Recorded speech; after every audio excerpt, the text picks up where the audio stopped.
ఆ రోజు కన్య గర్భంలో జన్మించిన యేసుప్రభువారు శరీరుడిగా జన్మించిండొచ్చు. ఈ రోజు ఆత్మస్వరూపం దేవుడు నీ హృదయ గర్భాన్ని అడుగుతున్నాడు. నీ హృదయ గర్భం ఇవ్వడానికి నువ్వు సిద్ధపడితే, మరియను దయాప్రాప్తురాలని చెప్పినట్లుగా ఏ దయ మరియను ఎత్తుకుంటూ వచ్చిందో, ఏ కృప మరియను వెతుక్కుంటూ వచ్చిందో, అదే కృప వెతుక్కుంటూ ఈరోజు నీ హృదయ తలుపు తడుతూ ఉంది.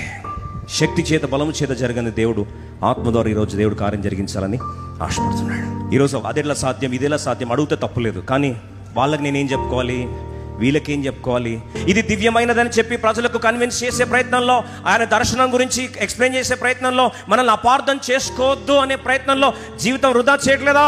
ఈరోజు చాలా మంది తీర్మానాలు వాయిదా వేయడానికి ప్రధాన కారణం చెప్పాలని ఆశపడుతున్నా.